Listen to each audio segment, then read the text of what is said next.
deposit item. We have the police department, and we present that as a combined fashion because here in Waterford, the general fund does issue transfers to public safety. That is actually the largest expense of the general fund, the transfers out to public safety. So about 700 grand to the good right now in the black. Then of course you have Parks and Rec, Library. They're in a deficit position, but not too bad considering the fund balance position and what's been going on, globally and stuff like that.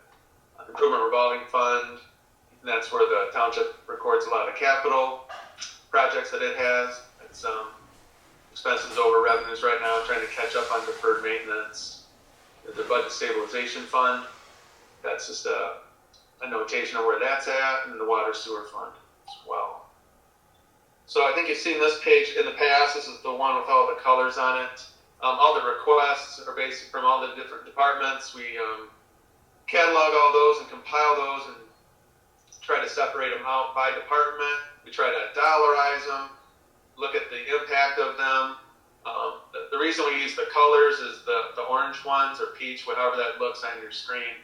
That's more of a one-time item. Where the light blue there is a reoccurring item. Typically for us, that has more to do with labor, or it can also be a program too that's like ongoing. If a new program is initiated, for example, FNO had one the other day about having the boilers inspected every year, which is a good thing, but it is an annual reoccurring item.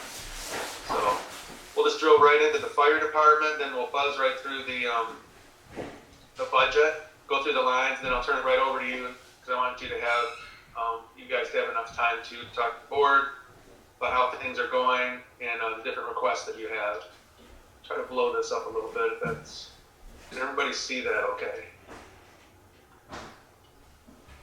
Why don't you move it more to where you can see the description and the notes and kind of cut out, yep, that's a little bit better. It's okay? Yes, that's much better. Good idea, Barb. Okay, good. Yeah, so we tried to just segment out the different requests that came in.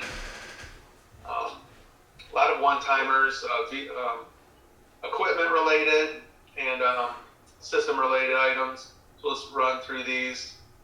Just starting with the vehicles. There's a request for a fire engine and a rescue, an ambulance, a remount of one of those. 3 staff and command vehicles. So that's basically the outfitting that those need to make them serviceable. Those are all listed as yeses. And you see the coding there. We'll get you a copy of this at the very end of the whole process too, so you know what's been approved and where the coding should come with the invoices and stuff down the line. But no big surprise there. That is made possible by the capital component of the police and fire SAD. That's what made that functional, made that happen. Without that, I don't think that would be even being considered probably. Fire station number 5, the parking lot repair and dumpster enclosure. I think that one is listed as a no. It's duly noted that work needs to be done, but just trying to balance everything else out. So not everything is a yes, but the fire gear, we talked about that the other day too when we were giving the board the quick rundown. The fire gear, I think there was a lot of nodding heads here with as far as trying to take up all that gear, break it into pieces and replace so much per year as opposed to just waiting for a whole end of life and then trying to have a larger expense at the end that's harder to deal with. So that was listed as a yes. So they get down there 10 sets at $2,400 each, and so that's just where that's at. And then we have the mobile lift. That's to do work on the trucks, the larger commercial vehicles that the fire department operates. That's listed as a to be determined. There's a discussion that's underway as far as pros and cons. It's definitely some good work that needs to be done. You know, should the fire department be doing it, or could they utilize, you know, a lift over at the DPW? And again, that's just one of those things that breaks both ways, you know. But it's something that's hanging out there. But the concept and what the fire department is trying to do, I think, was received as positive as far as, you know, doing maintenance and preventative maintenance and trying to get, you know, longer life and time out of equipment. We're not going to get an argument out of that, the spirit of that, those efforts. And we talked about this yesterday too with the police department. This is the fire department's section on this. The radio upgrade, the emergency radio upgrade. So this is a little larger than the police department's part. That is more, little order of magnitude on the fire department side. So that is something that is coming. It can happen in 21 or 22, but the county, you know, is migrating to that. So interoperability and communications comes to mind on that, and that's listed as a yes. There's one personnel request related to person working in the office staff, and that's moving them from departmental aide to administrative assistant, and that's prices listed out on that, the costing on that, a little over $2,000. To be determined. I'm going to get everybody's input on that. So as far as just requests, that's what's in there right now. I'll just run through the line here real quick, and then I'll just come back and speak to the requests, or if you want to speak to any of these lines, we can do that too. But the fire department starts on page 22. If you have a paper copy and you're following along. But what I have up on the screen is the identical, same document, same thing. So for the revenue side, there's 3 millages that are directly related to the fire department and fire service, and you see them right there, 1, 2, and 3, aptly named. And they went up based on taxable value. For 2021, we have the estimates there. And just a note on that too, when we showed the analytical page the other day on the millages, Barb and I we take the full formula and then we shave off about 0.5%, and we have found that pretty much puts us about dead nuts on for the estimate, just through our trending and our model and stuff like that. It takes time to put that together, but in years past, you know, they didn't shave anything off of it, and they would miss those targets by 50 and 100,000 and stuff like that. And so we've been able to take that error out of the budget, so we feel pretty good about our estimates on that. So just down in the weeds for a second on that. Federal grant, that was the SAFER grant. You see it back in 19, and the chiefs can elaborate on that if they see anything in that horizon going forward. You have a lot of, kind of like with the police department, there's a lot of those middle tier and smaller tier revenues related to alarms and, permits and burning and stuff like that. So those are in there. Two contracts of note that the fire department is involved with, as you know, the city of Lake Angeles and the city of Pontiac. So you have, these are going to be pretty solid numbers, so they're right from the contract. So the estimates, of course, are pretty spot on when it comes to that. You see those in there and the relative increases in those. EMS fees, that is a item that we had to actually back when we were talking yesterday about the middle tier revenues that are a little soft, but the larger ones have stabilized. This is one example of what we're talking about during the recent crisis that the country is going through. Ironically enough, this is one category that has fallen off, but it's starting to trend back up. Going forward, there's still a little bit of uncertainty, so we, Matt and Barb and I and Gary, we got together and just tried to come up with a reasonable estimate that we think is to be used for 21. See the general fund contribution, that toggled down a little bit. That goes up and down through for police and fire depending on how things look, so that's a way that we can kind of load balance. But like I said, the general fund's millage is is more discretionary. So there's large transfers out to public safety. The millages at the top here, fire 1, 2, and 3, for example, or police 1 and 2, those have to be used on those departments. It's in the ballot language.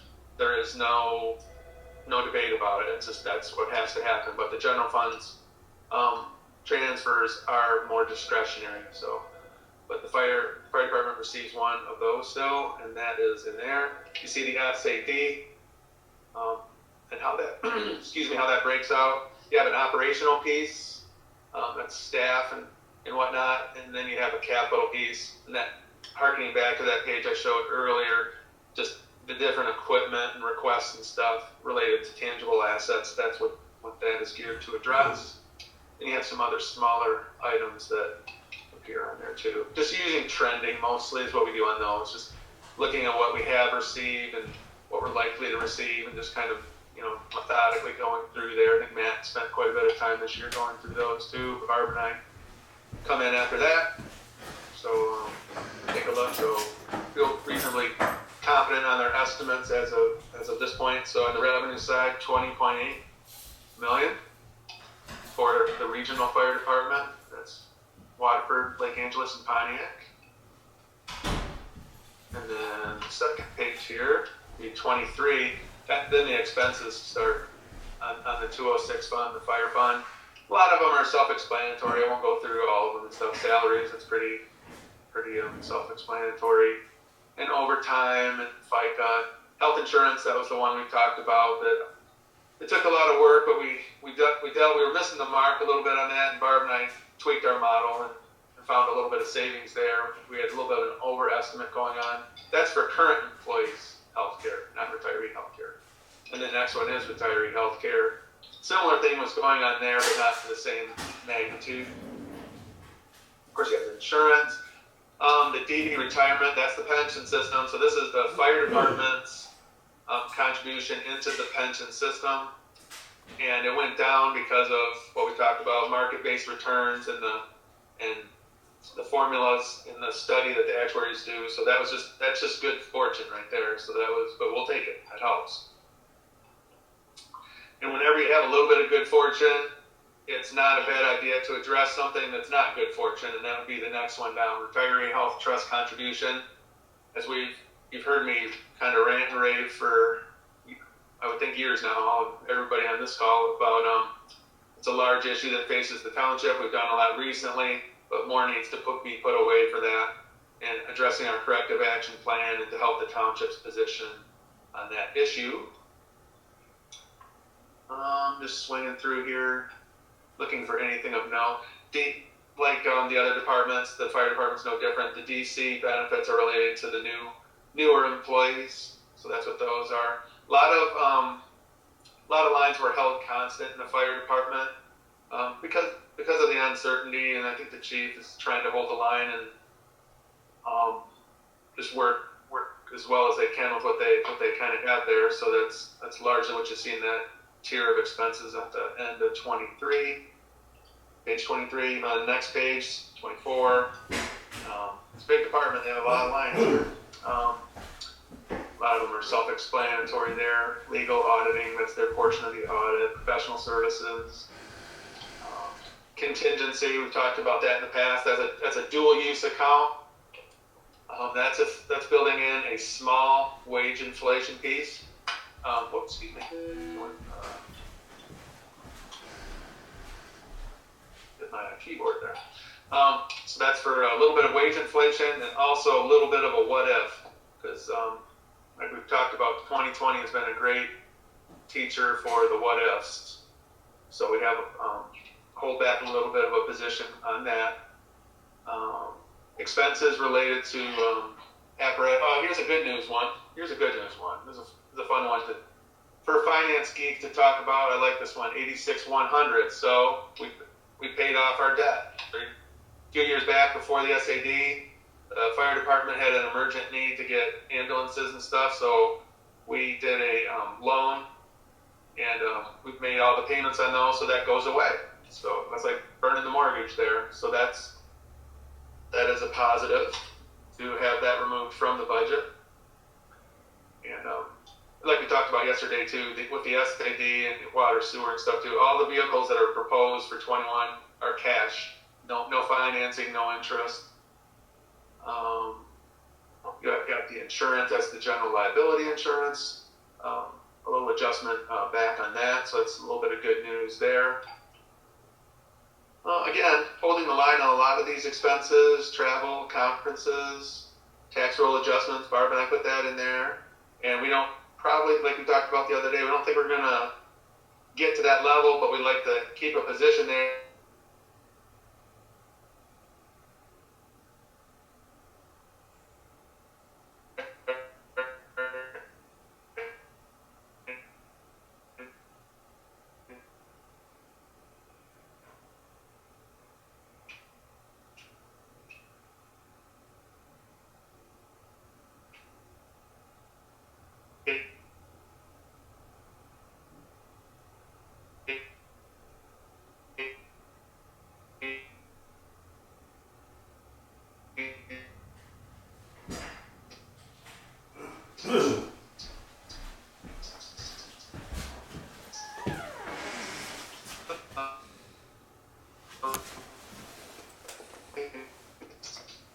There's to happen, and we have a bit that they're waiting for a big number commercial today, but not only did we have a financial crisis,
You have one new message.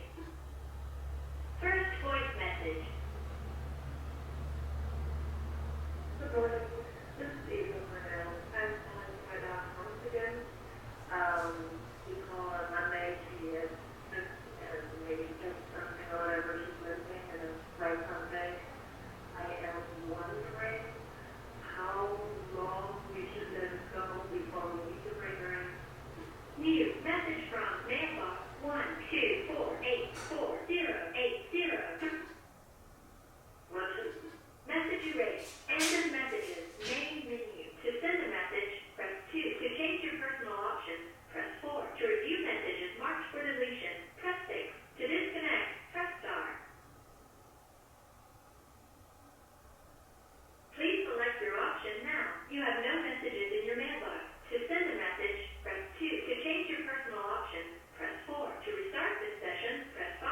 To review messages marked for deletion, press 6. To disconnect, press star. Please select your option now. You have no messages in your mailbox. To send a message, press 2. To change your personal options, press 4. To restart this session, press 5. To review messages.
great success with this, and we're happy with this project. And it's an ambulance is going upwards of near 220 now, 220,000, and we're doing these for under 150,000. So I think that's a huge savings for the community, and it's working. So that makes me even happier to report that. Any question on those two? I kind of might be talking too fast. No? Okay, and then staff vehicles. Our staff vehicles were in the same, kind of in the same boat as the engine, the rescues. They're in some dire need of repair and replacement, and adding 2 staff vehicles and a command vehicle is going to make a big dent in our fleet. And the ultimate thing is lowering the cost of maintaining these vehicles. If they're getting to the point where you wouldn't put the money that we have to put into maintain some of these vehicles, if it was your personal car, you would look at purchasing another car. It's getting to the point where it's not really worth the time. Any questions on those?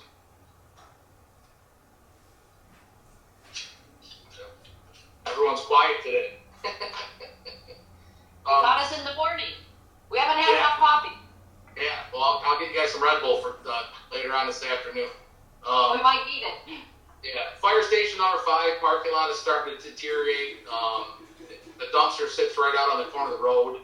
The future idea is we need to get that parking lot cleaned up, get it in a more usable order, and create a dumpster enclosure so the residents aren't driving by staring at a dumpster. I just don't think it looks very well there. We're trying to keep it pushed off to the side, but it just needs to be cleaned up and make that corner of Hospital Elizabeth Lake Road look a little nicer.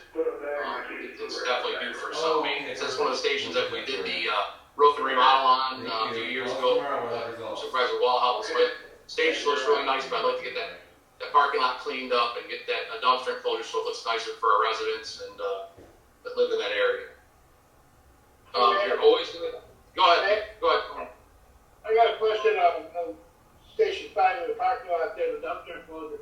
Could you just do the dumpster enclosure this year? And maybe we'll talk about the parking lot next year. The closure would be a lot cheaper, I would think. I mean, that's definitely an option for sure. One of the issues we ran into at the end of the year is trying to get quotes on this stuff. We're kind of guesstimating that with the $50,000 because to get anyone out the quote right now, they're so busy catching up because of COVID. We haven't had anybody to really, get out there and look at it. $50,000, I believe, will 100% cover both those projects. If the board would like, I would definitely look at doing the dumpster enclosure next year and the parking lot the following year, or doing them all as one package in 2022 now that we have to say that. Sounds kind of funny, but yeah. So yes, for sure, Tony. Did I answer your question? Yeah, you did. Just the dumpster enclosure, all it is just like a whole fence around it, right? 3 sides? Yeah, I'd like to put stuff in there that looks nice, that matches. It's a brick building there. It's a really nice looking station.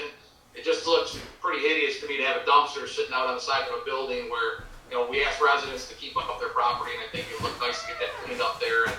And that corner should look nice. It's a nice area of Waterford, and we should keep it looking nice. So for the enclosure part, you'd like to put a brick base on it? yeah, I'd like to do something like a block type structure so it looks nice with the gate on the front of it, so it looks clean and neat there for sure. I'd have to work with our zoning people to make sure it's in the right location, but definitely would like to get that done at some point in time. Okay, instead of doing both at the same time, I just thought it'd be a little cheaper and at least get one thing done this year, and maybe next year we talk about the parking lot. Great. Definitely a great idea, and I'd be more than happy to champion that. If the board has the dollars to put towards me, I'd love to get that accomplished. They should get a quote on it and just see what they would charge you. Yeah, I've been trying to get quotes, and it's been pretty tough this year on anything outside from concrete to asphalt because it's all so behind. But I could probably get a quote here pretty quickly. Just a guesstimation of these. Maybe over the winter you just get a quote and come back and see it next spring or something. That'll work. I could definitely do that for sure. Okay. Sure. Yep. As a board, you're going to continue to see requests for a minimum of 10 sets of fire gear at $2,400 each. The price continues to go up. Eric Steinhubel, one of our lieutenants, has taken over our fire gear a few years back. He's done a tremendous job.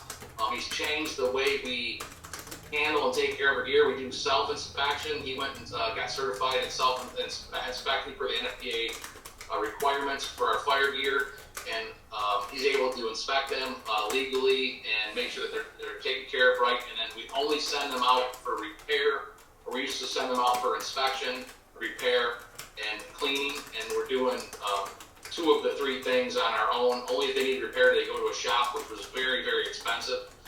But the idea behind 10 cents a gear is we have 107 firefighters that have structural turnout gear. And I'm not a fan of buying them all at once because they have a 10-year life expectancy per NFPA, which is the National Fire Protection Agency's requirement. And as we continue to buy 10 sets a year every year, you're going to see that we're not going to be buying bulk purchases of gear on a regular basis. I just don't think that makes sense as a community to do that. You know, you're talking, you know, a lot of money to replace 108 sets of gear all at one time if they expire that way. And so that's what we've been trying to do 10 years. So you'll see it again next year. I guess what I'm trying to tell you. So, any questions on fire gear?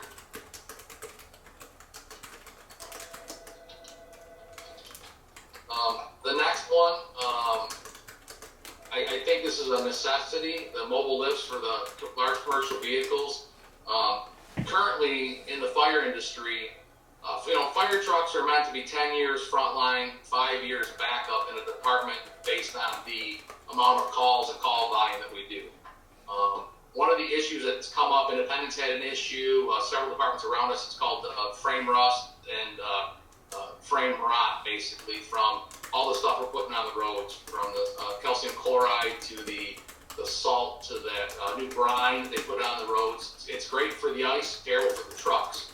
The idea behind these lifts is 2 parts. Is one, to make it a little safer opportunity for our guys to work on the trucks and maintain them at our South Boulevard station, and Pontiac is where our maintenance garage is at. And then secondly is that annually we have to have what's called a corrosion prevention program. And what that means is we have to inspect the frames, top to bottom, the entire vehicle, or we lose the ability to go back after the manufacturer for bad metals, that type of stuff. The idea is get these trucks up in the air, power wash them from the underside every year, and recoat areas that are required to be recoated due to either corrosion or anything else that would be going on there. So that's the idea behind those lifts. I think it's you know, $36,000 isn't a cheap purchase, but if you look at you know, we've bought $3.5 million worth of fire trucks if we get this new engine approved for next year, and that's a pretty large purchase for our taxpayers and the community. And I really think you know, I don't want to come to the community and say we have trucks that have frames that have rusted out because they weren't properly maintained and not be able to go back towards the manufacturer. That's my take on it. I will tell you that F&O does have a lift. It is an indoor lift. I don't believe it would work out very well to go over there and lift the trucks up and power wash inside of a building. I don't think that's really meant to be that setup over there, but they do have that type of lift. I think it would cost more money in the long run by shuffling trucks back and forth from our Madison station where the repairs are being done to DPW. And that's where that is with me. I would love to see that approved this year. I know budgets are tight, but I would love to see that approved for 2021. Matt, do you have a lift over Pontiac now? What are you using now? We have a lift for that can lift an ambulance and a staff vehicle, but you know, like a pickup truck or one of our ambulances, but they cannot. It's not rated to pick up these you know, a 56,000 pound truck. So you're not looking at the big ones right now? No, we're not. We use jacks and jack stands to get them up off the ground, but you're only getting them up, you know, a few, you know, a foot or two max. And the other thing, it'll get our mechanics up off the ground to be able to work in a standing position, which long term is better for them. So. Yeah, I want to go back to your frame. You talked about the frames on these trucks rusting out. These trucks are what, 10, 15 years old and the frames are rusted. What are they made of? My car's frame doesn't rust out that quick. So. Well, there's steel frames, there's galvanized frames now. They're doing what's called calf coating on them now, Tony. So they're putting a special military grade coating on it. It's supposed to help maintain the frames. But the problem is, if you can't get the stuff off of it, it's going to start start eventually breaking down those coatings, and it's going to break down to the frame and start to rust. So all of ours are steel frame trucks that we currently have. If that helps you out. Okay, I guess, you ever try or think that, you say you do some kind of undercoating? Okay. The manufacturer puts it's called a calf coating, and it's a special coating that they put on the frames to protect the frames. Our frames are double framed on the new trucks we're getting, and they do calf coat it, but you have to maintain it, you have to inspect it, you have to clean it, and you have to repair any exposed portions of it, prove you're doing that, or it'll void your frame warranty, if that makes sense. Okay, man, that's a good question. Thank you. I appreciate it. Derek, can you remove the right before the election. I know. branch service thing or something on the screen? Sorry about that. You too. So Oakland County radio system was built back in the early 2000s, and the county approved redoing the Oakland County radio system, which is completely outdated at this time. And the P25 is just basically what the radio system is called. It's going to be a statewide system. Oakland County, in its infamous wisdom back in the day, decided to go to a single source radio system, which didn't play with any of the neighbors. And obviously we've learned over the years that that's not a good thing. When I say neighbors, that means, Genesee, Macomb, all the surrounding areas around us, and even state agencies that come into the county on a regular basis. Well, the 911 surcharge tax dollars that we receive through cell phones and home bills is basically not covering the 100% of the upgrade of the new system, but it's covering a large portion of it. This $120,000 that you see in front of us is an estimate on the equipment that we'll need to bring us up and ready for the P25 system. It's very inexpensive compared to what the county has actually purchased for us with our tax dollars. I think the $120,000 will 100% get us to where we need to be. I have a gentleman, Chris Patras, that worked very hard on this project to making sure we get only what we need and not, we're not wishing for the moon. We want exactly what this community needs to move forward, and the 120 will get it. That's going to buy us charger bases that we need. There's some additional, couple additional radios that we need. There's a lot of little ticket items that's not being provided by the county, and that's why the $120,000 comes in. Does anyone have questions on that? I know I'm kind of going a little quick.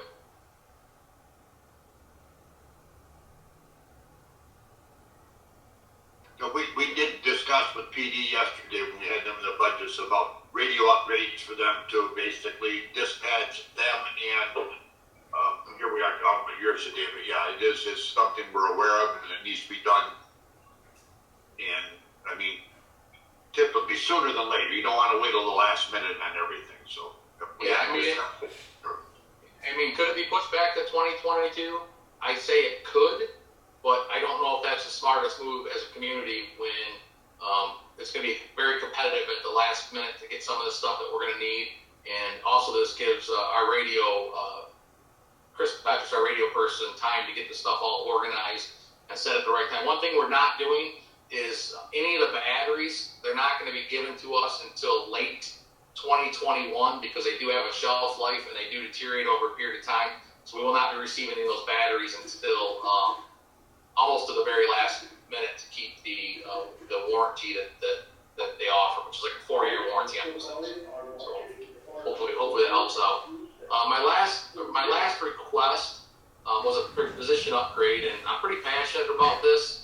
Ann Ostrom, our administrative assistant, is absolutely, she's considered a department aide. The position used to be administrative assistant. If you were to take the departmental aide responsibility list, she 100% does not fall within that departmental aide list. She falls under the administrative assistant list, 100% under that thing. She's a tireless employee. She's come in here when she should be at home. And I think this is a very small ask for somebody that's working, in my opinion, outside of her deeded position, which is departmental aide, and she's really working at administrative assistant aide. So I would love to see her receive that, and hopefully hopefully the board will approve that position for me to be changed for her.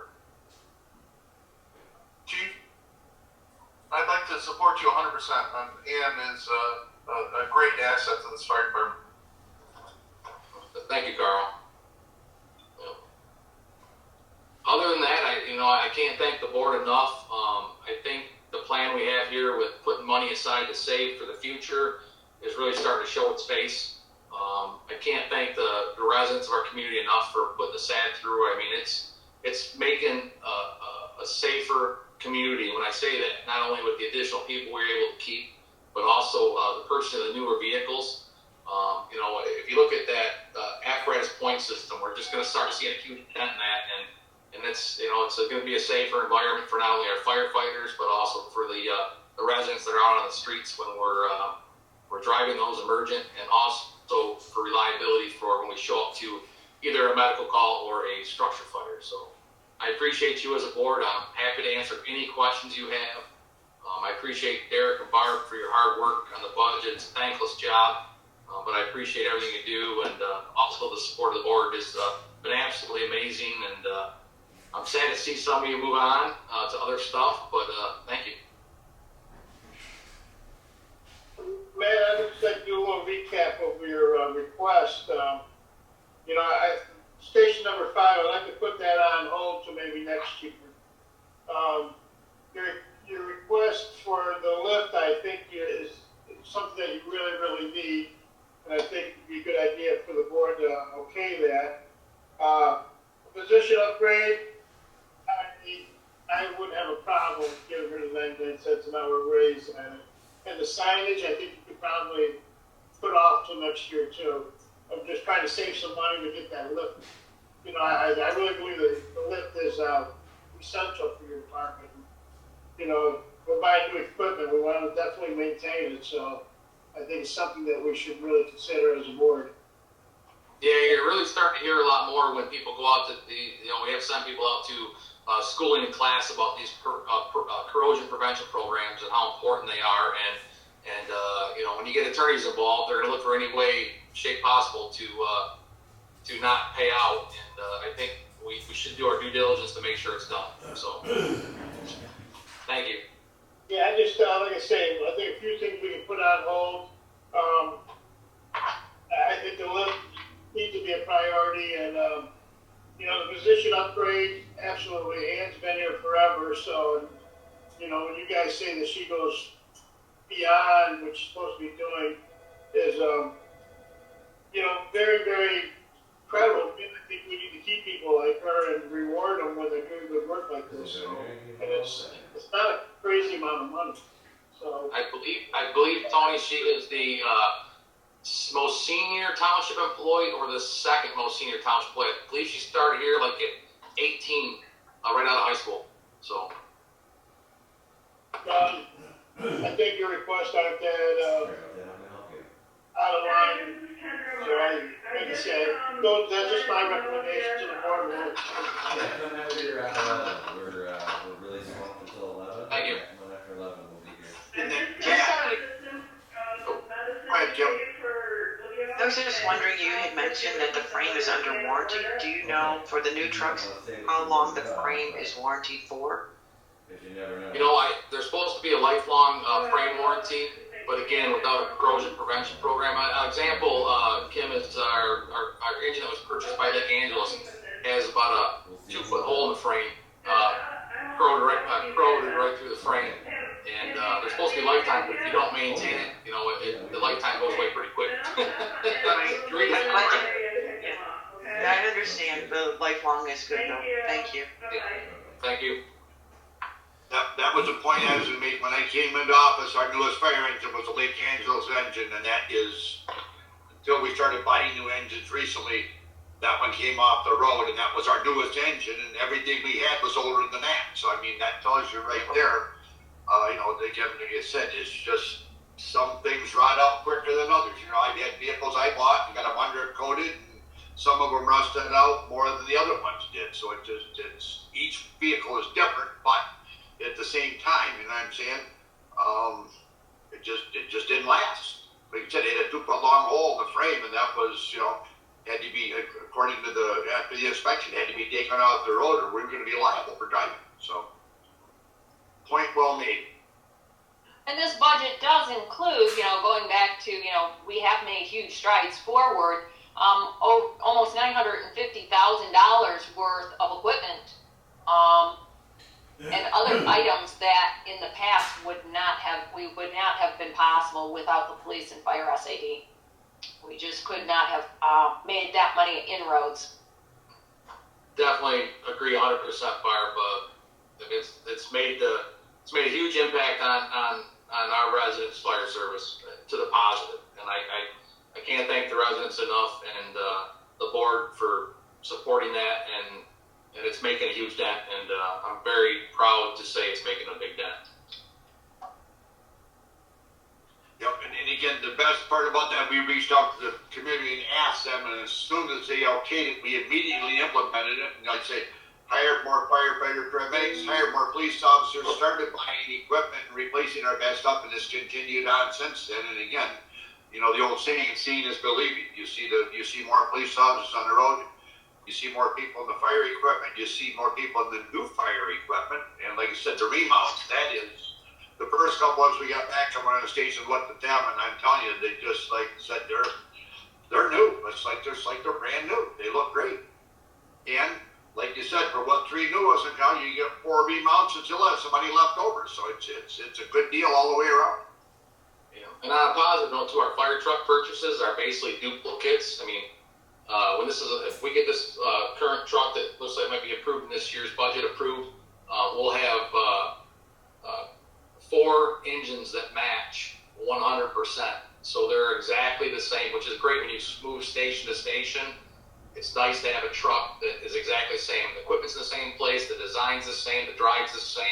It makes a huge difference for our people too. So it's going to be a big dent. So.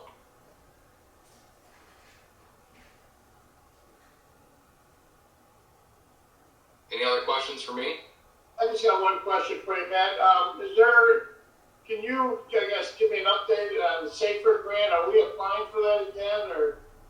So the issue with the issue with the federal SAFER grants that occurred is that if you use a SAFER grant, you have to prove that you have the financial ability to keep the employees after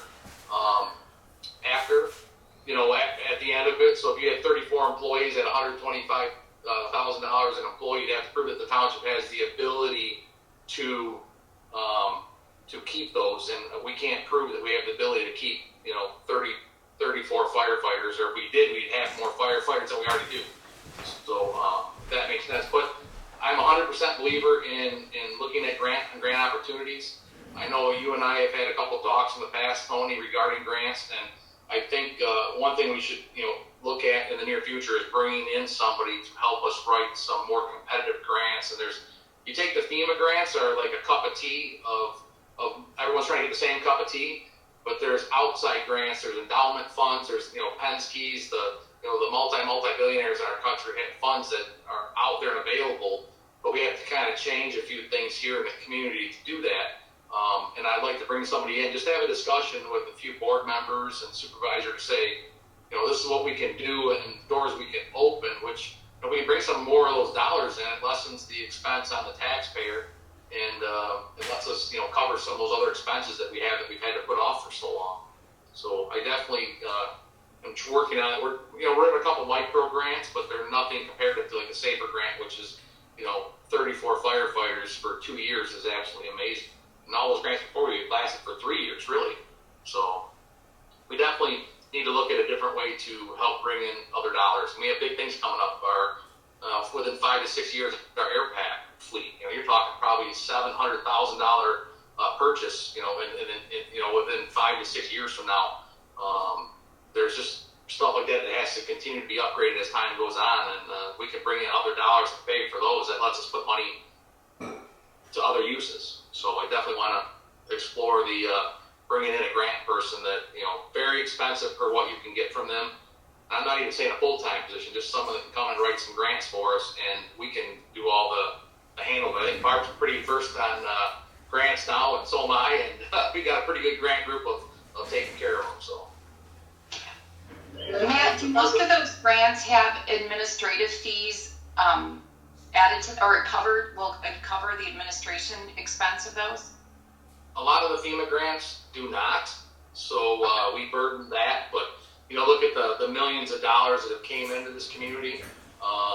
The administrative part, it's a job. I mean, you can ask Barb. There's some some long hours and some deep work that we all do on it. But I mean, what it did for our community is actually amazing. So I think that a number of other communities hire grant writers, and they kind of pay for themselves, and that there's a administrative fee that they collect. But yes, if it's not included in it, and our administration is having to administer them, I see there's a little bit of a conflict. But no, the grants are definitely worth it. I appreciate you being on the lookout for them. Yeah, we're definitely. I definitely have the first year like to sit down with a few of the members and bring somebody in and have a good conversation with what we can do in the next couple of years, not only the few for long term. So they're getting very competitive with the issue that you have, and you got to have the person that's the perfect writer. And I think we got very lucky early on because it wasn't as competitive, and now it's super competitive. So, and there's less dollars to get. We were very, very fortunate to get 2 rounds of the SAFER grant. Again, the criteria has changed considerably from when John Lyman received the first grant. By the end of the second grant, it was already changing to the format that Matt was touching base on, and it was not something that was advantageous to do. So I think we did a lot of mileage.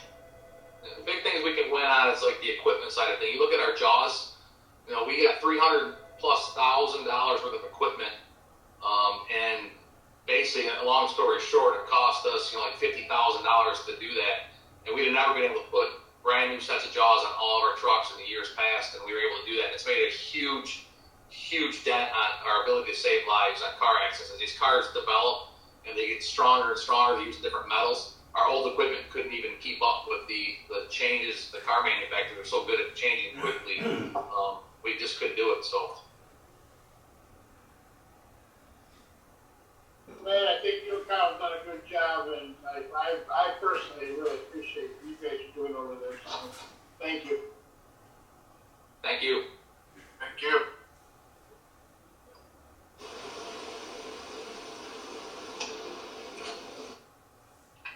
Thank you guys. Appreciate all the hard work and the effort and the collaboration on the budget. It's appreciated. Yeah. Well, it's nice to work with dedicated people. So I appreciate every one of you, and I hope everyone has a great day. And I'll see you soon. Good job. Hey, thanks, Matt. Thank you, Matt. Thank you, Tom.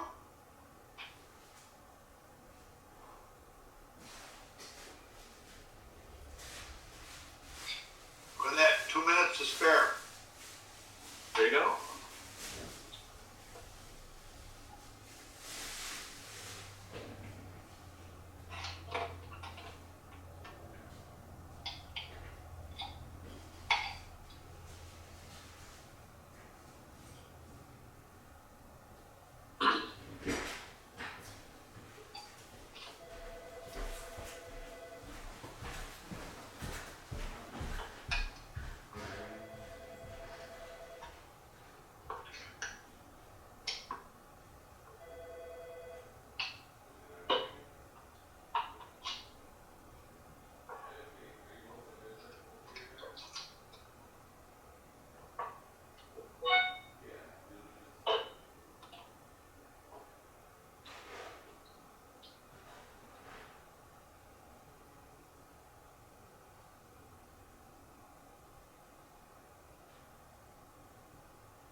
question before we start with Allison.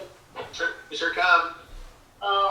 It's about that Safer grant. I should have probably asked Matt, and it just sort of dawned on me. We got the Safer grants, the last two Safer grants before. Did the federal government change the rules on us being able to employ 34 firefighters after the grants come out? Were the rules changed recently? That's what I'm hearing. Yeah, actually, Barb and Matt worked the closest and did the most work on that. But that's what I heard, and what's my understanding is yes. And obviously, the ability to sustain that many extra people is that's not built into our structure at all. Right. That's why I thought maybe the federal government changed the rules after the last grant that we got from them. So okay, that's all right. Yeah. Yep. Similar That's to the way it went. Yeah, back in the I think it was the late '90s too. They had I think it was the Clinton era. They had a federal hiring grant for police officers. It was kind of similar. They would give you money for the first few years, but then you had to keep them on and stuff like that. So.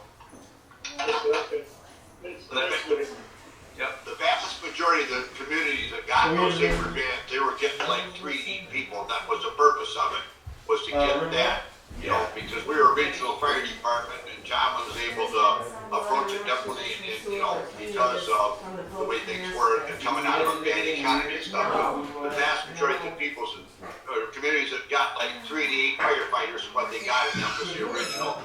Go for a couple of years and then build your fund balance back up where you can continue to carry on. Yeah, and that was the purpose of it. So I couldn't quite figure out how we were able to get that many people for that period of time. But like I said, Waterford's middle class community. They pays a lot of federal taxes out every year, and it's good to get some of that money back sometimes. It just is.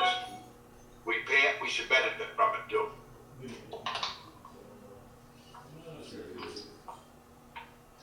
Hey, Allison.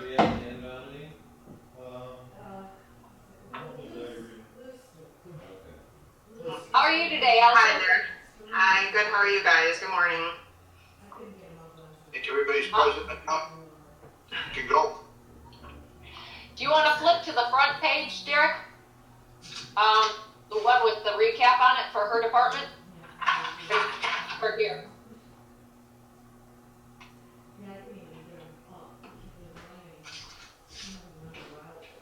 This is a recap of the Parks and Recs revenues and expenses along with the other departments.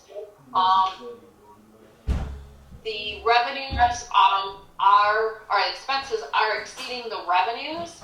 I think Allison's in had a lot of impact on because of COVID and her ability to run activities.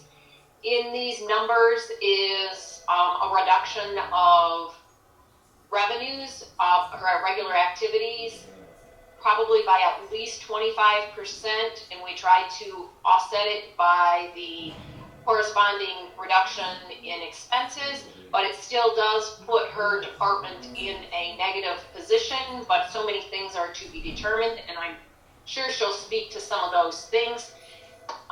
In turn, Parks and Rec does have a good amount of fund balance, so this is a starting point where she's got a small deficit, but to be expected under the current circumstances.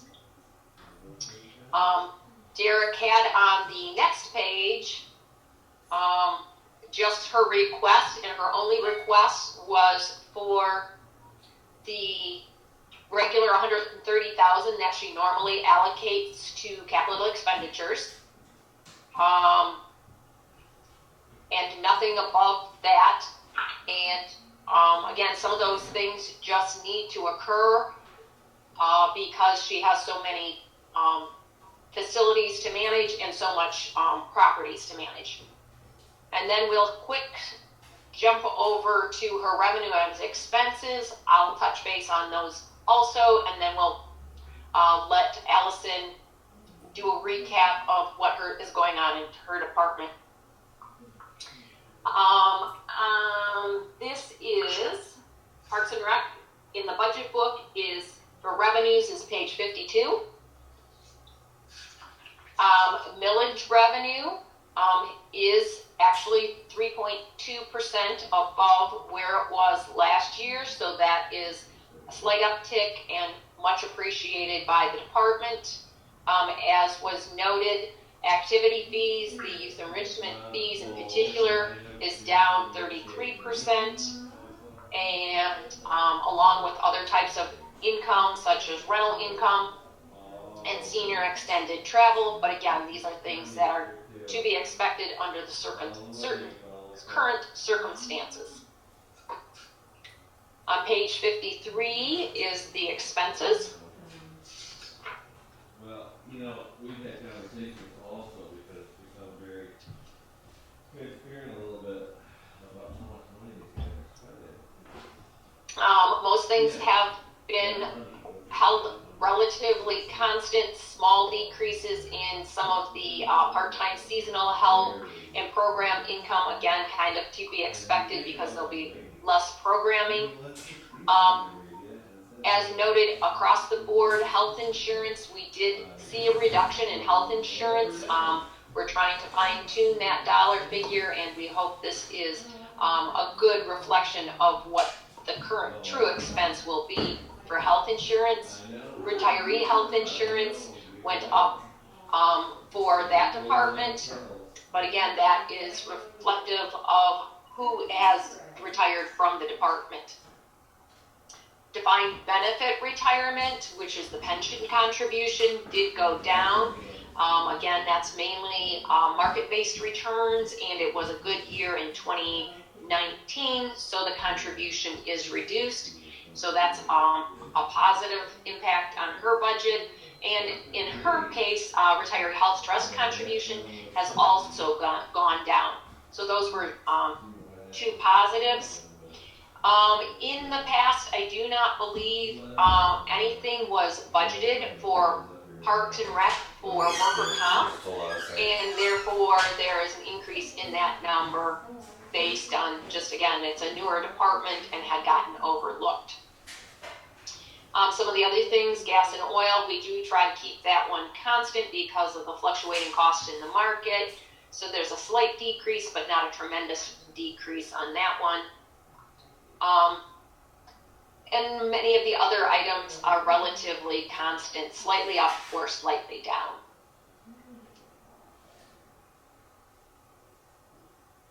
And I think a little bit farther, do we have the admin fee?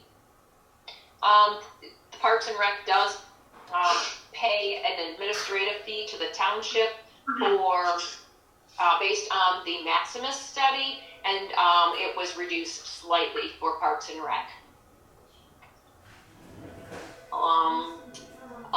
It shows a decrease in capital facility improvements, but I think there was a project or two from last year's budget that did not get done and isn't taken into account in this year's budget. So that is a slight decrease.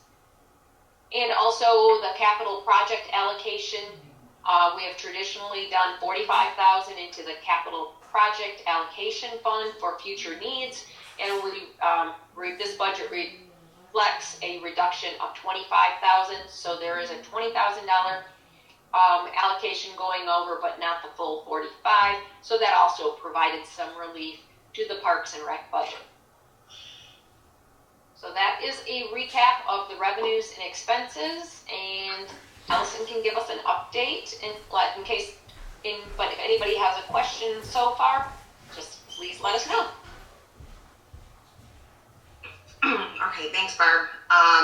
Right, so we did, like everyone has been affected this year with COVID. Our department was pretty much at some points during the early part of this year brought to a standstill with the inability to allow anyone into our facilities, canceling our youth summer and spring, summer, and fall leagues were all canceled for youth, which is a big revenue generating source for us. Some of our saving grace this year was we were able to rent out facilities to some of the other travel sports organizations for practices or leagues that they facilitated.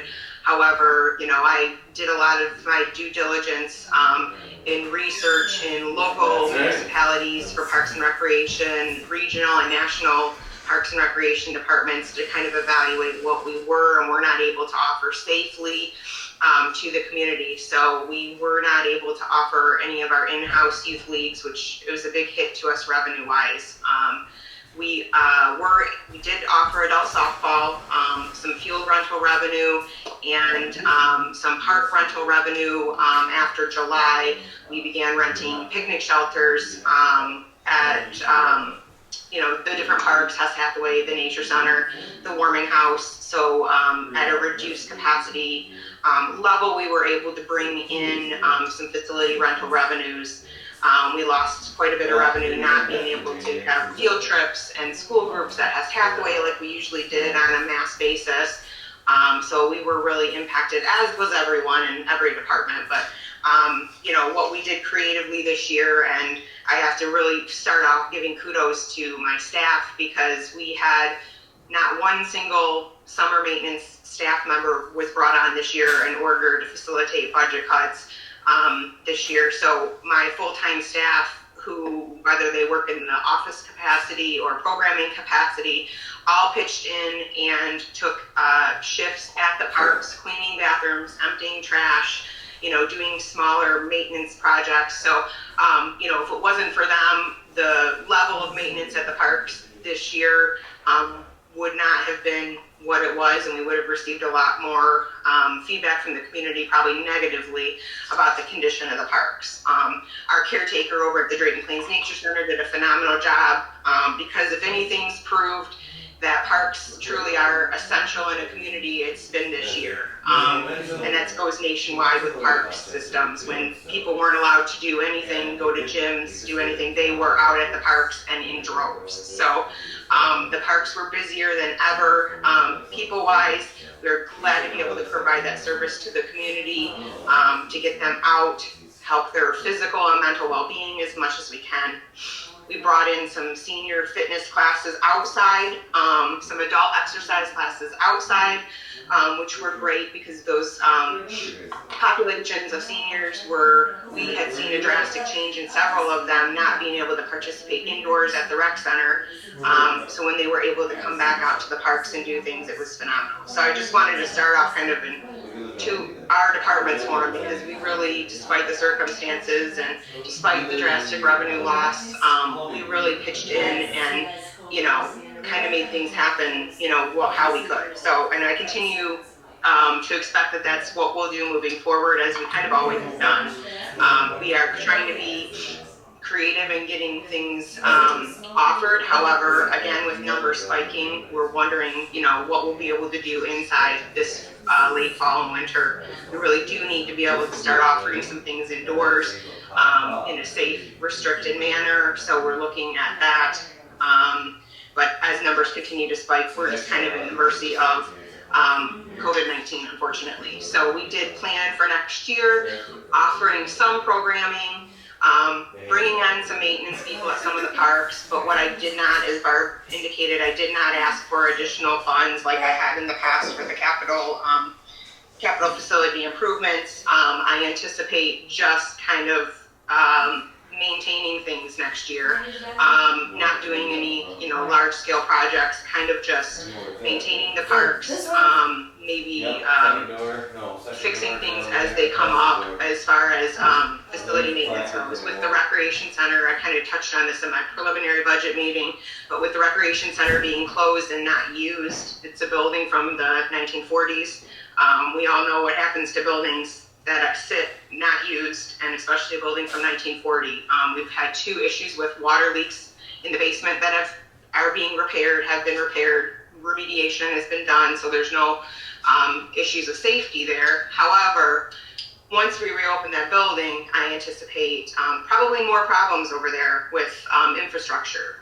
It's deteriorating. It's been deteriorating. We don't really know what's going to happen. So we're just kind of, my plan is just next year, offer what we can offer into the safest capacity to the community, and continue maintaining the parks and facilities we have, not take on any additional projects exceeding the normal day-to-day things. I am working with a couple organizations to do some playground improvements, but those would be projects that would be funded separate from our budget. The Rotary Club is interested in helping put in a new playground at Rotary Park. The National Council for Jewish Women, who we worked with at Hess Hathaway, is interested and has committed to putting in a new piece of playground equipment at Hess Hathaway Park. So those are things I'll be working with and pursuing as we move forward. We are also looking at ways we can generate some additional revenue at Hess Hathaway Park. We were able to last year purchase a new piece of farm equipment, which allowed us to cut hay more effectively. We have several hundreds of bales of hay at Hess Hathaway Park. Thank you to our staff and wonderful volunteers who help do the farm work. We are looking to see how we can generate some revenue by selling those excess bales of hay that we have beyond what we need for our farm animals. So we're looking at different ways we can generate revenue in that aspect out at Hess Hathaway. So that's something we'd be able to do probably with or without COVID. So, the project that Barb touched on with the capital improvements, facility improvements, it was an extra $20,000 you guys had allocated to me for that line item in 2020. It was for laser leveling, grading, and redoing the infields at Rotary Park. That was a project that was slated to be done right when COVID hit, and things got shut down. I foresaw such a drastic loss in revenue that I immediately contacted the contractor, and we didn't proceed with that project. Also, they weren't sure when they'd be able to get out to do it. So, we are, a department that has always faced drastic cuts and changes. Since I took over the department in 2015, we've been lucky enough and fortunate enough to have the support of the community with our millage that has allowed me to get done several infrastructure projects and improvement projects. However, I feel 2021 is just going to be kind of a conservative year with just trying to get through offering programs if we can offer them, and hopefully getting some people back into the rec center on a safe and limited capacity. Yeah, it's amazing.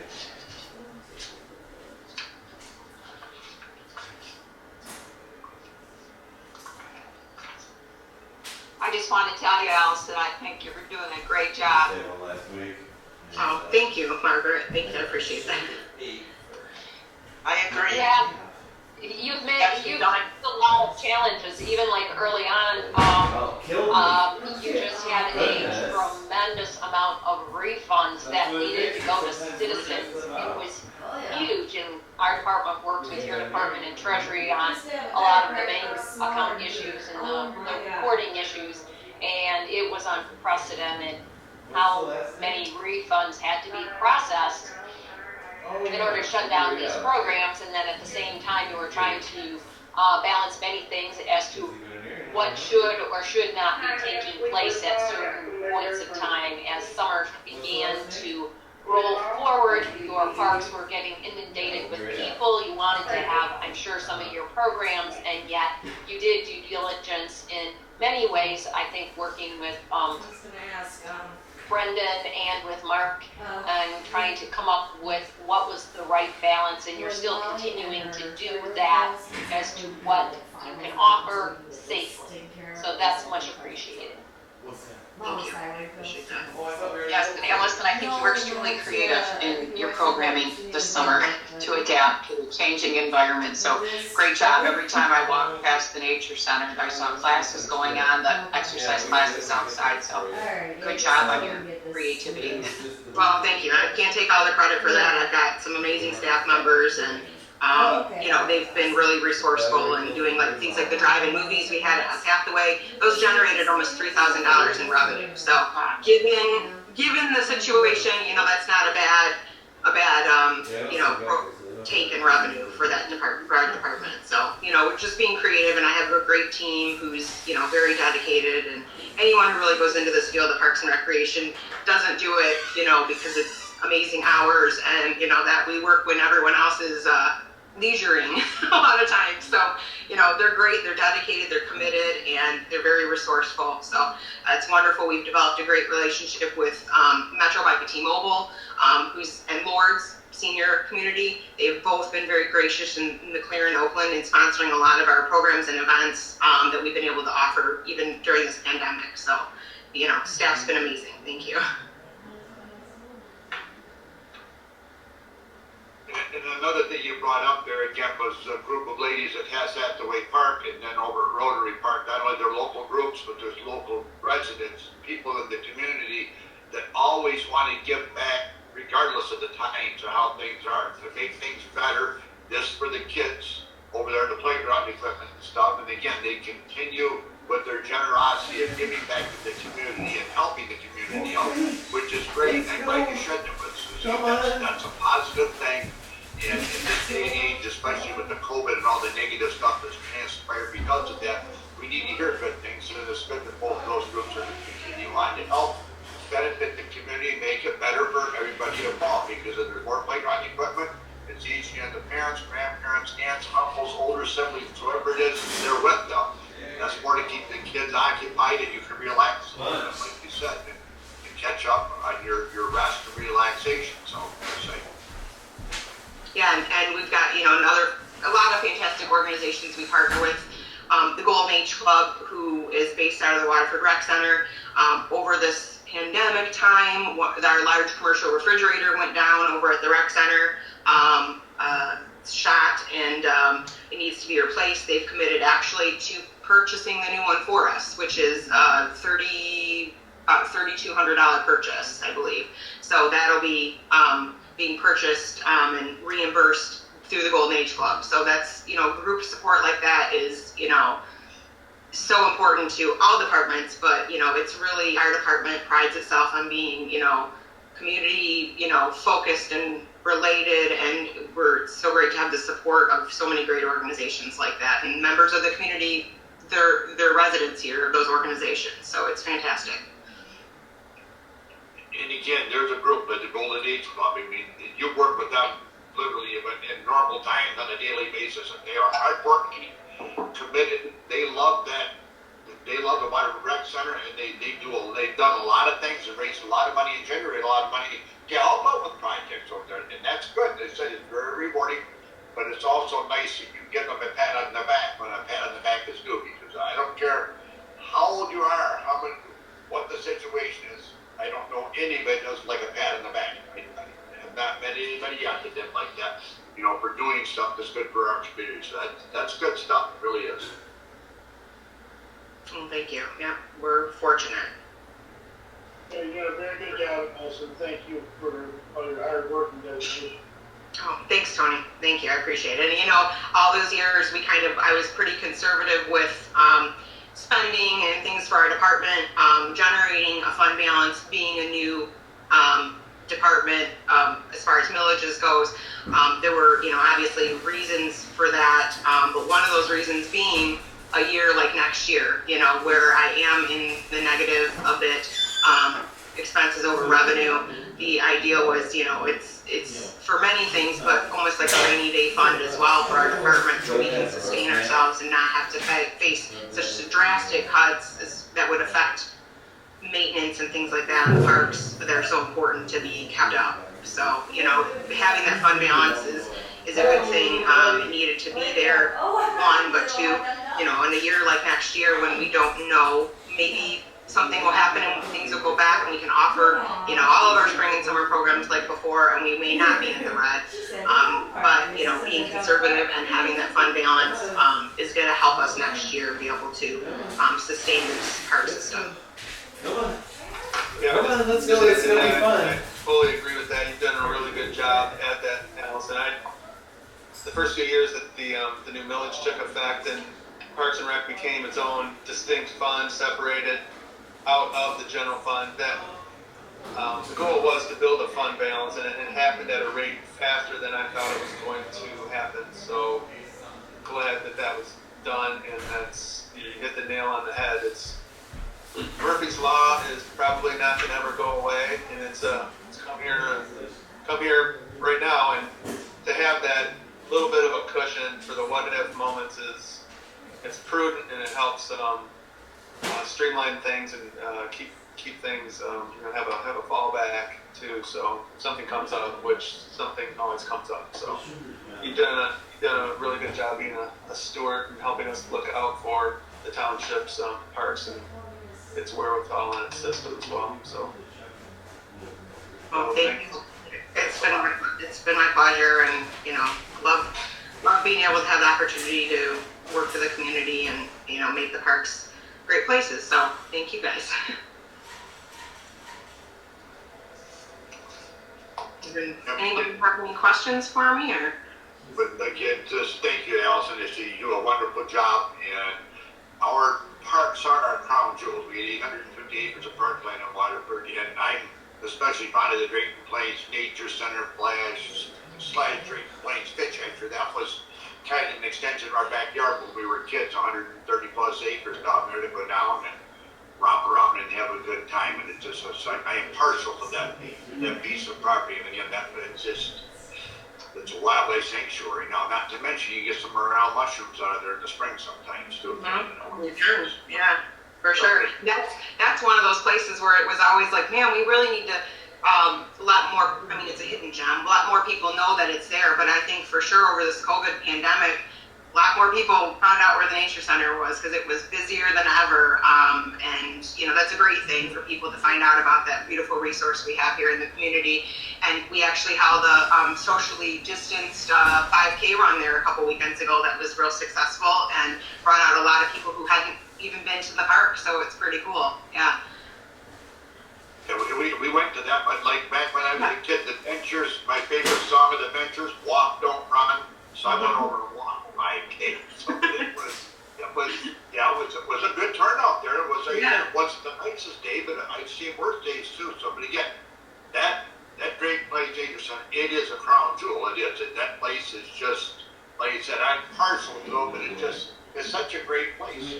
You can see, if you like wildlife, you can see just about any animal you want to see there, including, we got bald eagles in there too. People see bald eagles on the property, so you just, a vast majority of animals down there, and it's a great place, and like I said, I've heard more about Elizabeth Lake Woods Park here in the last 3 months than I've heard my entire time in office. Again, people got out and do that too, so again, a towel set up so in case you people out and walk, do stuff and walk, and they got out there, and I heard the nature center was busy all summer long, so that's good. It really is. Yeah, very good. And that's another great partnership we have too with the Friends of the Drayton Plains Nature Center group. Through this all, they weren't able to run their Halloween Hayride event, which is their big fundraiser, and in turn, their funds come back to the Parks Department, or the Nature Center for programming and facility improvements. And they're still doing things out there with to help us. They're going to be looking at installing security cameras or funding the installing of security cameras at the facility. And they worked to split the cost of trail trimming that just happened at the end of last week. So a contractor was brought in to do some more extensive trail trimming to make the pathways and the cut paths a little bit more passable for people. So that was another, great cooperative effort, and thank the members of the Friends of the Nature Center as well. It's good to see that kind of support. I want to touch on this one too, is I believe CDBG funding helped with a couple of things at the rec center. So, and I'm not quite sure of which ones did take place, so I thought that would be informative. Oh, sure, yes, right. So thanks Barb. We did work with CDBG funds and Brad Marinsky in the Development Services Department. We had funding allocated over for the Recreation Center to have the windows replaced and some of the doors inside and the locks on the doors and the knobs need to be ADA compliant, and they weren't. So the doorknobs have not been redone and the locks not yet. The windows are in and they will be installed the week of November 30th. So new windows over at the rec center, much needed. A lot of those windows are original windows. It's going to help with the heating costs of the facility in the future. It may take 1, may take 2 weeks. We're working on with the contractor on that. We're blocked off 2 weeks, hoping it doesn't take that long, but you never know. So those projects are going to be completed, and yes, thank you to the CDBG funds and able to accomplish that. So thank you, Allison, this is Art. Great, Yeah. great job handling the township asset that doubles in use as revenues disappear. You and your staff did a great job, as did the volunteers. Yes, thank you. I appreciate that. I'll make sure I relay that to everybody. Thank you. Hey, Teresa. Any more questions or comments for Parks and Rec? We appreciate We'll be your over time, there. Allison. Oops, Allison, thank you very much for all you do, and we'll be over there on November 3rd, right, or sooner? Yeah, for the election polling, yep. Actually, Yep. yeah, so thank you for all you do. Oh, no, thank you guys. I appreciate your time. Take care. Good luck with everything the rest of the day. Okay, I'll see you Friday morning, Allison. Okay, yes. See you in the morning. Bye-bye. It got bigger, but she doesn't, she runs around and. Okay, a little break here. Looks like it. Yep, developmental services at 10:55. 10:55. Okay, Couple extra minutes break here, thanks. there you go. See you in a little bit. Oh, I thought it was her eye. Oh, okay. Well, we'll have to look at it too. Yeah, she's another old lady, but she looks like she's having fun. Plays with the other animals, and. Well, this will go out at 11:30, and then I'll get home around 5. We're gonna go see pets tonight, so. Oh yeah, they're all in town. Huh? I heard like the Michigan's gonna be crazy. I still think there's hope. And last time, if you remember, he was in Grand Rapids at 12:30 on election day. I didn't know. 12:30 in the morning. So they won it barely last time. Or So 11,000 votes or something. they really thought it wasn't going to be hopeful this time, but I think they're back to thinking it is. They can just go dumpster diving and they'll get enough votes. I believe Trump wins by double digits if it's a fair Did I election. say that out loud? Because I meant to. It's so ridiculous. So ridiculous. Yeah, because they're already saying like 60 million ballots are turned in, which is That's a huge amount already. I think they're gonna screw up and they're gonna say Biden won by like 600 million votes or something. It's gonna be interesting. Somebody told me yesterday California was already reporting 118% turnout. Well, I just texted my friend. You're like, how do you do that? My friend's getting a text for Denisha to go vote, and he's like, He said I already voted 3 times. Yeah. 4 times you want And he's like, how many times does it have to? How many times do you have to vote to be a Democrat? I'm like, well, you have to be a dead Republican and vote in order to be. I mean, I'm sure it's all automated, so. It's so we crazy. take all these pills when we come back. Yeah. Okay. Awesome. I wrote another sheet. Love you, baby. You guys. Okay. Thank you so much. Okay. We'll talk to you guys soon. All right. No, thank you very much. You're welcome. Whoa. Oh yeah, help.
This first room? Yeah. What do you think, little buddy? Hmm?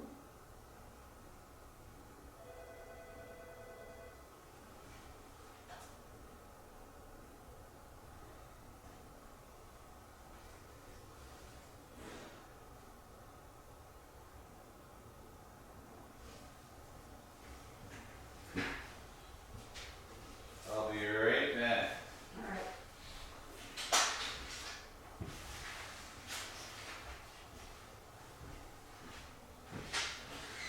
Grab Wookie.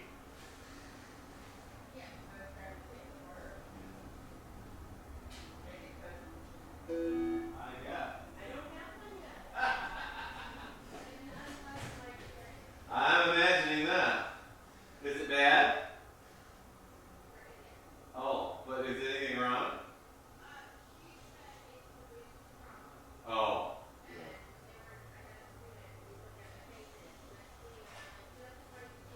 Oh my gosh.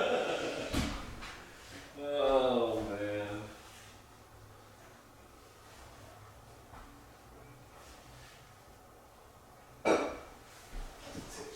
One of her holes isn't looking good. Uh-oh. Well, it's looking good, just really doesn't feel good. And it's not a hole, so they're worried about herniation. Oh. So, did a little procedure this morning to check it out. What are you doing? Running my butt off. I see that. I'm telling you, Tricia, it's crazy. I COVID has made my life insane. It's made everybody's insane. For me, business is freaking crazy as can be. Isn't it weird? I mean, what is that? I don't know. I do interior design, and I think people were stuck in their houses for so long, and now they're all working from home, and they're Oh, like, really? sick of looking at our stuff, and everybody's redoing stuff. You know, my wife does interior design. If you're going to help her, she'd love her job. Oh, really? Her kids are grown, and she wants to get into interior design. Because I specialize in like blinds, draperies, and bedding. That's what I specialize in. That's She my does forte. more of the florals and the home decor, kind of how you would arrange your home. Oh, really? Like the staging in it? Exactly. Oh, I will keep that in mind. If you Because ever I always made get people that- looking for yeah, that. she's not so much, I don't, the draperies would drive her nuts. Yeah, and I love it, but I've been doing it for 30-some years. She's done draperies, but I think it would drive her nuts. Yeah, and I love draperies. She likes putting the house together. Right. So we bought a house in the state, short-term rental, and 2 weeks she had it decorated. Mm-hmm. So she's just good like that, you know, but now that her kids are grown, she says, I want to do something in my field. I'll keep that. I definitely will keep that in mind. It's so crazy. I'm like, you want to work? I'd go nuts if I didn't work. I mean, it's nice Oh, because I I can know. set my hours, Well, you that's know. the way she is. That's the way she is. I can't do 9 to 5, Monday through Friday. There's no, I'm not that kind of person. I'm I not know. wired that way. I come home and she's always reading something. I'm like, really? You had to paint vanity? My husband does the same thing. He's like, really? What are you doing now, Trish? What's your address? 12040 Big Lake Road. That's Davisburg. 350.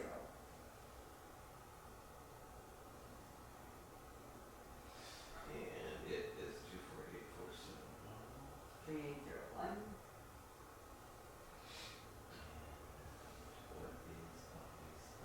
Shih Tzu. Pure Shih Tzu? Both parents were, yeah. I don't have papers, but yes. Yeah. And then, what, how old? He was 13 weeks yesterday. Any record of anything you know? The breeder, I know, had done deworming, and his first set of shots, and she was a little flighty, but she was supposed to have his other shots, and we've had him like almost 4 weeks now. Oh, they haven't come in, and I'm like, screw it, I'm taking him to that. I want him to be, helpful. Right. Because we have Dexter, and I don't want anything. And who knows what she's actually doing to it. Well, yeah. So I'm like, nope, we're just bringing him in.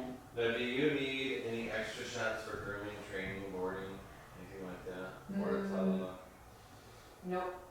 No, because he's basically an in-house dog right now. They don't over-vaccinate. Yeah, no, I know that. They will not have those if you ever want to do that, just remember that.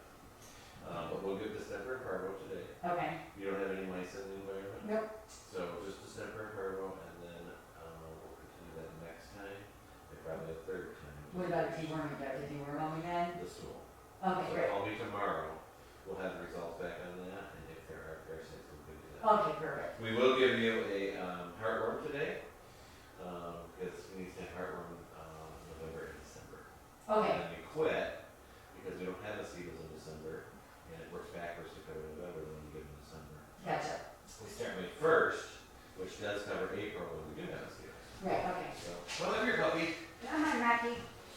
Such a big dog name. I know, he said he went to the groomer yesterday, like the poor little guy's getting traumatized yesterday and today. Oh, look at you, how big you are now. 4.0 pounds. He was exactly 2 pounds when we got him. Oh, really? You doubled your weight, young man. Yeah. The only concern I have is he gets the hiccups a lot. Yeah, that's normal for puppies. Okay, and then my other thing is his eyes, he gets really yucky eye boogers, like yellowy Okay. poop out of his eyes. Let me look at those then. But other than that, he's been really playful, good eater, poops consistently. He sleeps like 9 hours, 10 hours a night without going to the bathroom. I mean, he's doing really good. Aren't you, little fella? Dexter's finally liking to play with him. At first it's like, really? Oh, I know, it was like. Do I have to partake? I told Michael, I said, there'll be 3 stages of Dexter. The first couple of days are gonna be like, what in the heck have you done now? They don't dog. Then it's gonna be the sense of jealousy, and then it says it'll be buddies, and it followed exactly that. Okay, buddy?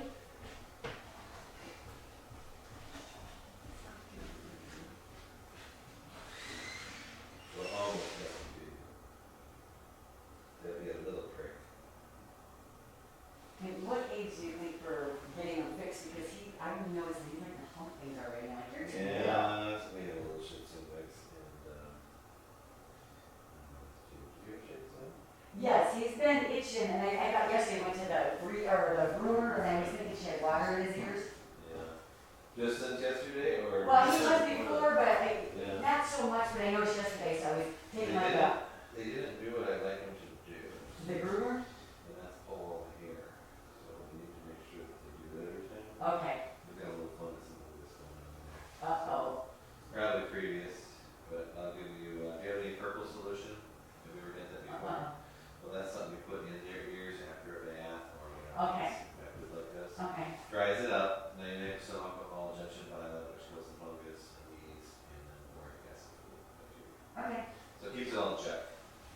But he'll need that for sure. And then let's see the eyes. What else was it? Oh, just the hiccups I was asking. Yeah, hiccups are normal. Eyes look fine. Fall off, right? This time of year, I know, I got your head. He doesn't like that. I know. Back to the neuter too.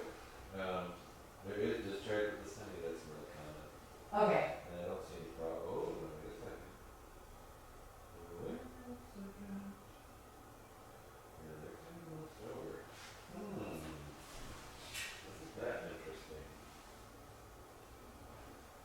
Oh, I know. Oh, Rocky, it's okay, mommy's right here. Oh, no bites, no bites, no bites, no bites. No bites. Okay, we are going to recheck this on Friday. But I'm gonna use some antibiotics. That cornea does not look healthy at all. Uh-oh. Yeah. No, she has a vet, and I got a certificate saying everything was in check, so we'll see. Yeah, those corneas are not healthy at all, so we'll try some antibiotics. If that doesn't help by Friday, I'm gonna get you into the emergency, because you can't go to the eyes people until first of the year. Seriously? Like eye problems? But you go through their emergency service, and then they'll see the dog. But yeah, I just had somebody carry an appointment, it was March or something crazy. Which for eyes is ridiculous. Great. Can't wait till March for eyes. Oh, I know, you're not gonna be happy, Baxter. Is it in his mouth? Yeah, he just ate it. Oh, good. Oh, good. Look at that. Sorry, buddy, I know, poor little fellas. Yeah, it's good you brought him in. He does have a couple little issues. Uh-oh. What do you think about the cornea? I don't know. It won't be poking, but it's actually both eyes. If you look at both eyes, Is it like a little cloudy? definitely. I've noticed since I got, when cause I picked him up with the breeder, and when I picked him out, his eyes were that way a little bit. So he could have been born that way? I'm not sure, but yeah, I mean, it's very possible. So, something's not right. Let's see here.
a saving place, and then Rocky sits there on the floor and like barks because he's like, I want to get up there. I can't get up there. Right. They are just too comical to watch, though. Hold on, buddy. Hold on, little fella. So they probably usually have the company. Oh, he does now. At first, he was like, really, Mom? Really? And then the Sentinel, should I give him today or tomorrow since he just had the shots and everything? I'll do it tomorrow. Okay. Yep, that'll be perfect. Okay, perfect. And we will see you Friday morning. Okay, see you then. Thank you. Okay, Art's here, all present and accounted for, so, Derek? We're ready to go. Sounds good. Hi, Rob, and I think you can see Jeff over there too. Hey guys, good morning. I'm just going to start off giving you guys a quick recap of the township's financial position going into 21. This is factoring in all revenues and expenses by fund as compiled. Developmental services is largely a general fund operation. So right at the top here, you can see over to the left, you've got the general fund, and then you have the position for 21. If no more changes are made as of this point, some items are factored in and some are not. That's what we'll cover going forward here real quickly, then give you a chance to present on your department. But we've got about revenues over expenses for the general fund, about 200,000, which is a black number, but it is tight. And then you have the unassigned fund balance position number. And then you can see the other funds as we roll down. You got fire and police in the combined position, about 700 grand to the good there. And just for purposes of moving things along, I think I'll just move right to requests here for developmental services, which I can find. There it is, right at the towards the top here. So two of them that we see there, and then there's we need to cover with this group too the improvement revolving fund, and then also look at their department, and then they also impact the general fund's general revenues lines as well. So we'll just try to hit on all that. Both requests are of a reoccurring nature. The first one was to hire a full-time mechanical inspector. You see the costing on that. And basically that's listed as a yes at this time. And then you have an increase in the hourly rate for full and part-time certified inspectors, and the costing on that close to $5,800. And that's those are both items that Rob can speak to once we turn it over here. So there's that. And I'm just going to run down their departments here real quick. This is page 17 in the budget. Page 17. That's where developmental services is housed. Board number 14100. So just real quick, a lot of these are self-explanatory. We have salaries in this case going up, mostly attributable to adding a position. A lot of the other items are just like we've talked about before. I mean, health insurance, changing our model on that, toning that down. The contribution to the pension system going down because of market-based returns, and the contribution is less. So basically some good fortune from 19. And you have the trust contribution that's trying to get after the township's long-term legacy cost. And the DC benefits going up if a new employee is hired. Obviously that's going to invoke a change there. To bring somebody else new on. A lot of the other lines, just like many other departments, being held constant, trying to just hold the line a little bit with the uncertainty that's present in 21. So there's that.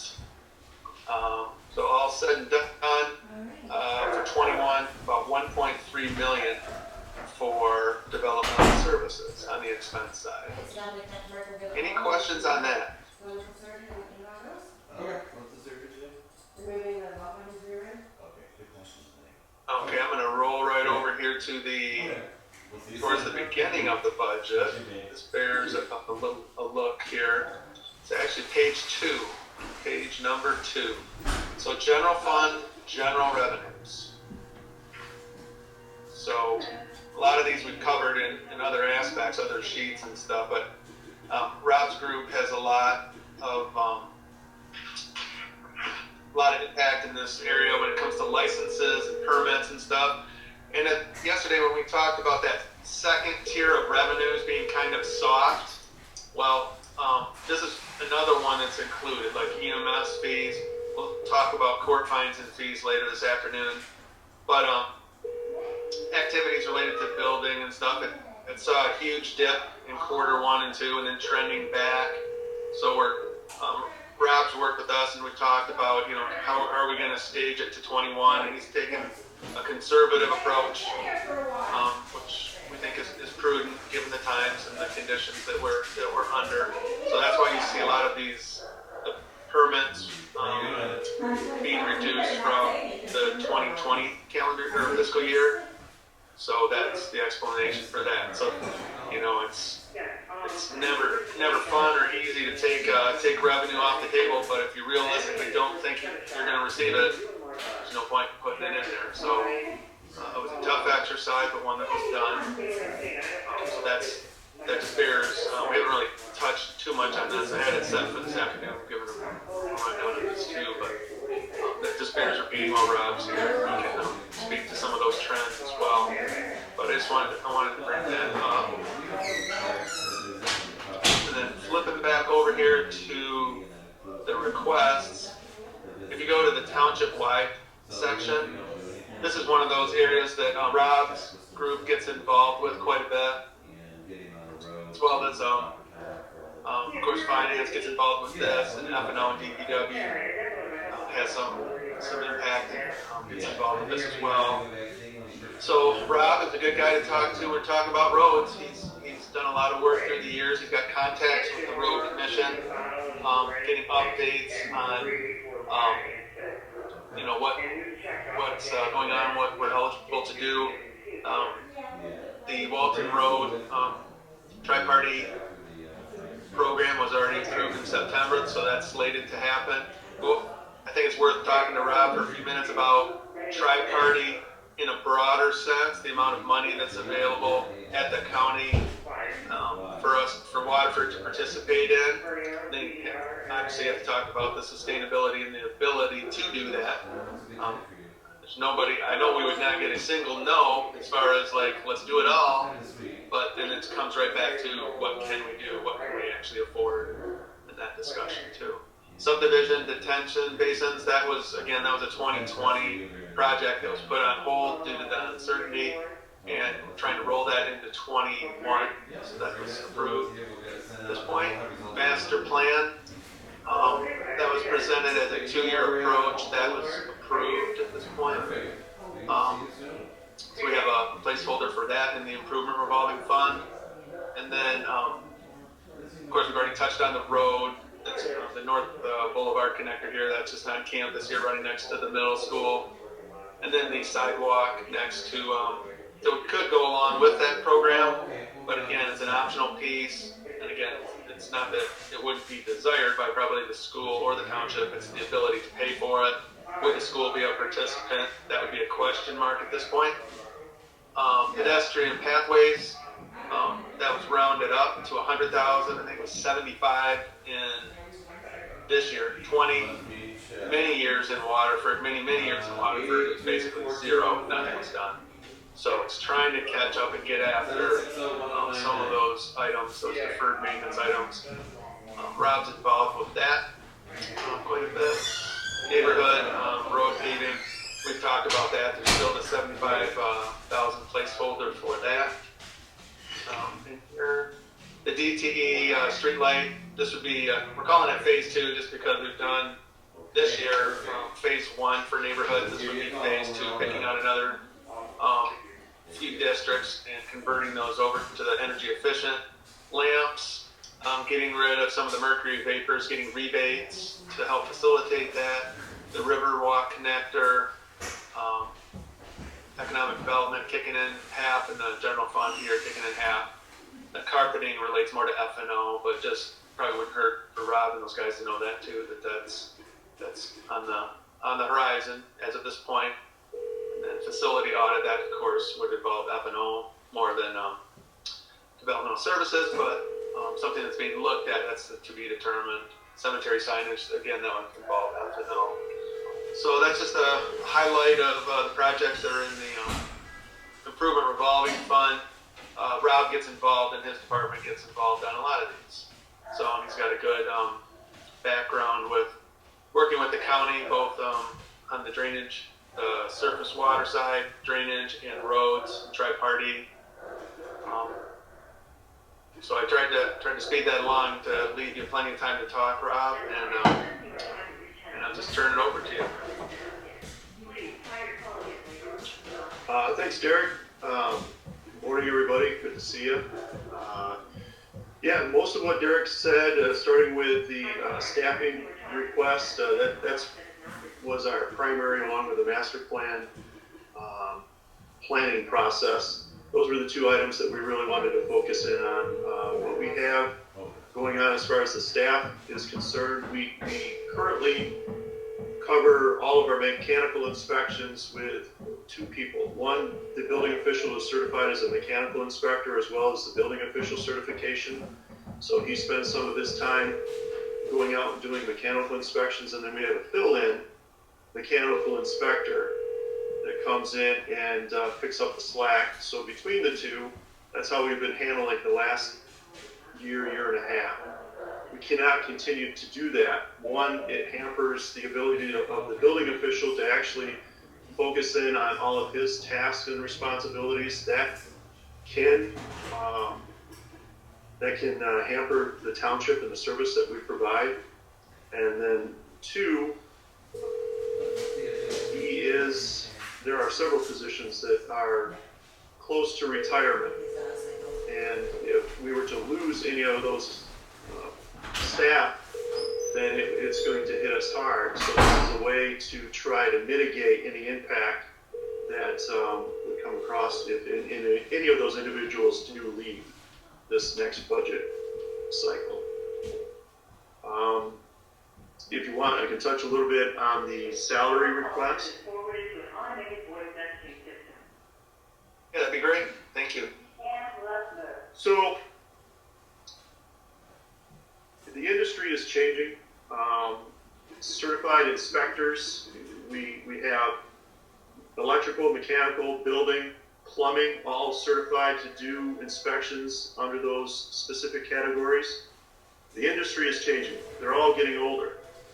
And unfortunately, we're not getting the young replacement coming back in. So it's getting harder and harder to find fill-in inspectors, and it's getting hard to keep and attract the inspectors that we do have, because there are competitors out there. There's other communities, obviously, and there's other services that consultants provide. Most of them offer better wage and benefit than what we currently do. So in order to prevent an impact again to the service that we provide to the township, it was just a request that we look at increasing the hourly rate that we do provide for the certified inspectors. I see it's probably around, what, 2%? Who is this? 1% increase in the salary. What that does is it helps us maintain what we have, and then, like I said, when we do lose a few of the staff to eventual retirement, because they are getting closer and closer, it'll be easier for us to attract qualified individuals that have to take over the responsibilities of those vacant positions. Oh, yes, thank you. Thank you. I would let you know that. So, moving forward, the other major issue, that's why Jeff is attending. He attended the earlier preliminary budget meetings that we've had. Master plan. Our master plan was adopted 2003. It's a 20-year planning document. It is a major tool that we use to help direct the planning and development within the township. We are very close to needing to have a document ready for adoption when this current one expires. We looked at several different ways of going about doing that. Jeff has dug into it, and I think what we can try to take advantage of is some efforts that Jeff has taken on and some tasks and responsibilities that he's done through the MEDC, the Redevelopment Ready certification. Once you meet certain thresholds through that certification, then the MEDC is willing to help fund some of the planning efforts that your community is needing. One of those is the master plan update. So we've got somewhat of a verbal commitment from the MEDC to partner with them to get some funds to help us reach out to a consultant and get a new master plan developed, prepared, and eventually adopted. Exact support that we'll get from the MEDC is unknown at this time, but this $20,000 that's allocated this year, hoping to bridge that over next 2022, will help us get to where we need to get. I think that's very fair.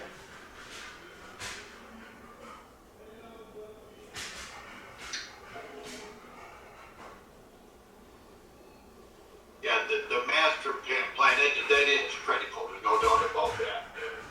Glad we've got both of you guys on board for that as we move forward with it. Jeff, you're a new set of eyes.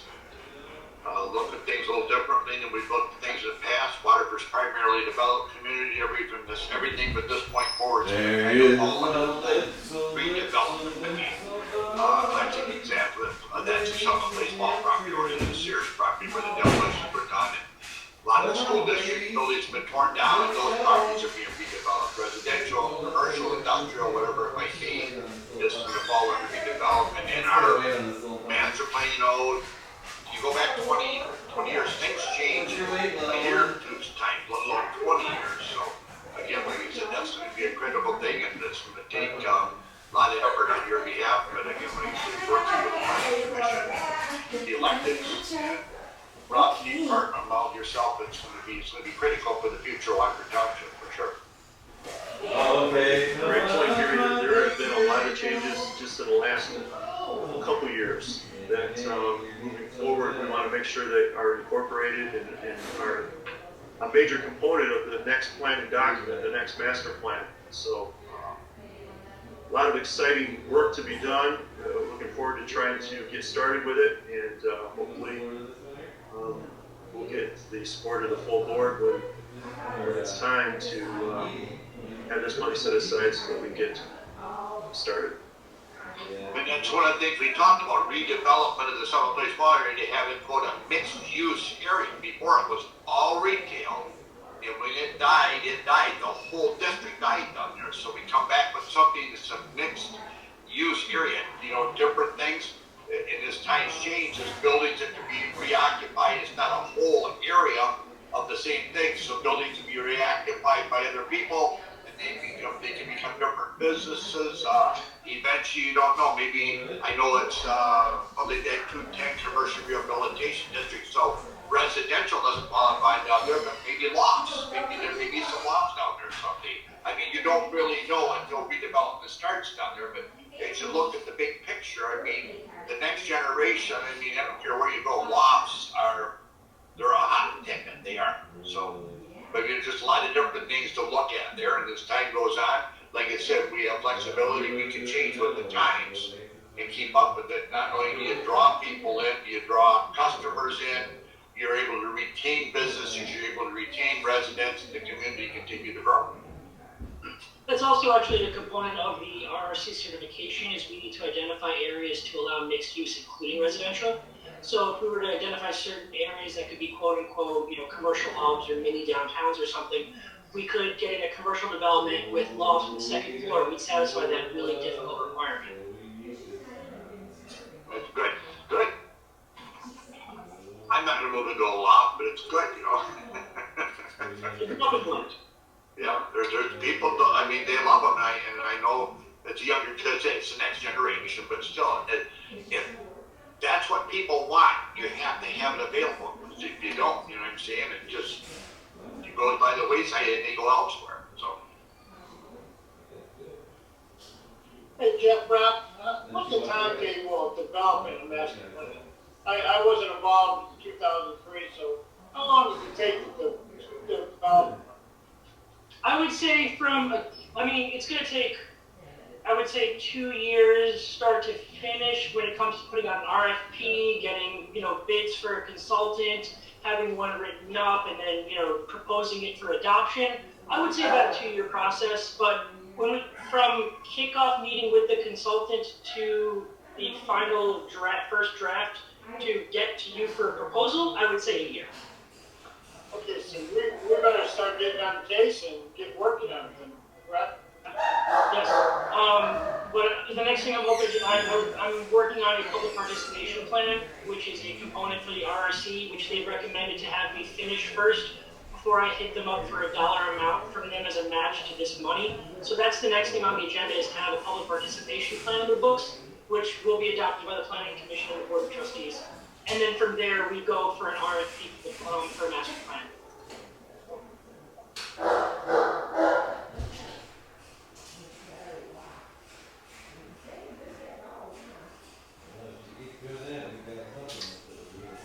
Okay, jumping ahead, I know we had hit a lot of different items. Tri-Party. Let's talk about that program. Tri-Party is a way for us as a community to partner with the Road Commission and the county to try to get necessary road improvements to our primary roads. What it is we would end up being responsible for a third of the costs of any such road improvement. We have an allocated amount that's built up to about $2 million that's available, so that means we can do road improvement or road improvements within the township, partnering with those other two agencies. And we would have to come up with a dollar amount that's equivalent to a third of that overall allocation.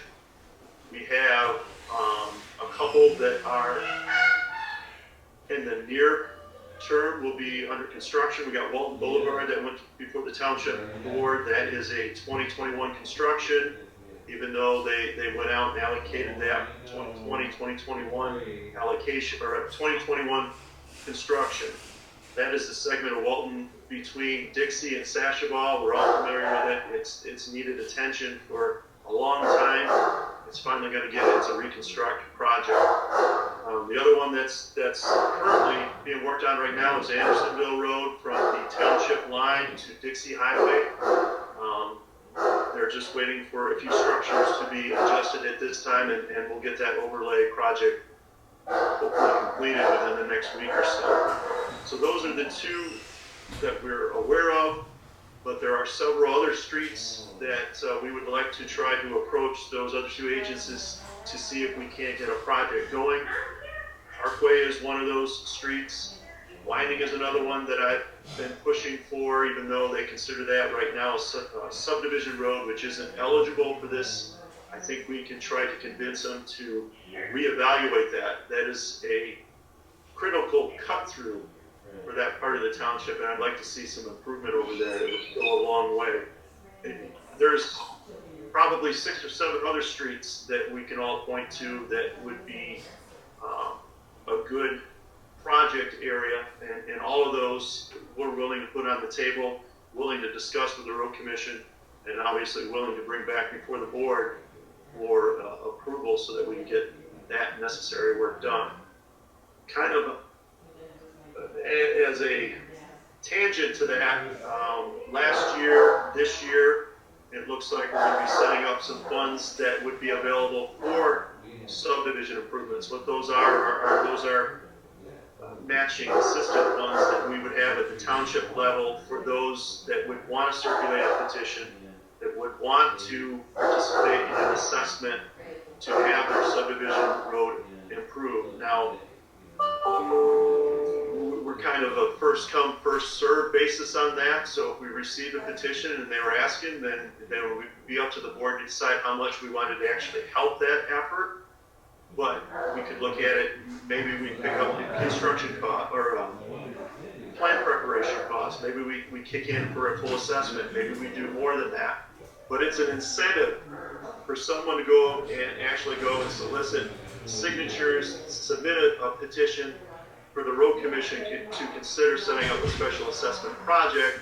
It's just our way of trying to get that to move forward. And I think it is probably a better known. We need to do a little marketing on that. I think this year better than we did before last year. I think once the word is out, people are going to be interested and try to take advantage of what we're offering. So I think that's a good thing. It's much needed. We all know that roads are in terrible shape, to say the least. And if we don't start trying to address them now, they're only going to get worse. Costs are only going to go up. Material costs, construction costs. It's only going to cost more next year, 5 years down the road. If we get more done for this little bit of incentive, better off. We're going to be better off, the constituents, the residents of the township.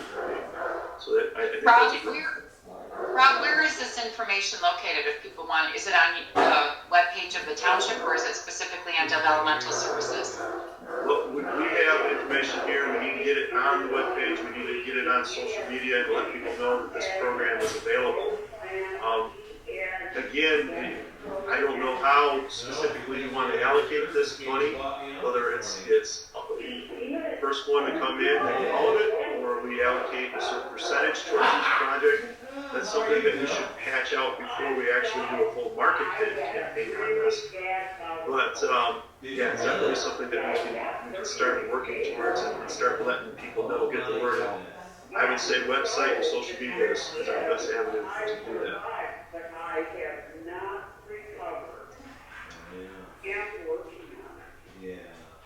That was a good point you made there about cut through streets too, because we've done 3 here in the last couple years. We did part of Mason Day Drive, did part of Midland Street, and we got from Mason Dixie north up to Walt Boulevard. And those are all primary residential. I mean, you get a little bit of commercial on Midland Street. You get down the way, there's residential goes into it. And then same with Mason Drive, you got the school and residential. And it's like I said, and then Parkway, that's tri-party. We're looking at that also. And I believe the road commission's on board on that one, I think. Yeah, verbal communication, yes, they're on board. They would be willing to look at that as a project that we could get approved, yes. Even though it's kind of a subdivision street, you've got the state park down there, you got Dodge Park number 4, and there's an inordinate amount of summertime traffic of, quote, not the residents that live there, that go back there, that's on the road, so I think that's why they were really confident about doing that with Tri-Party. So, again, I'm glad you continue to work on that stuff, but that's critical. You know, the fact that you live by, quote, a cut-through street, there's a lot of traffic that's not yours and your neighbors, it's other people, so the Tri-Party funds can help out do that. That I believe is critical to help get those roads, because you get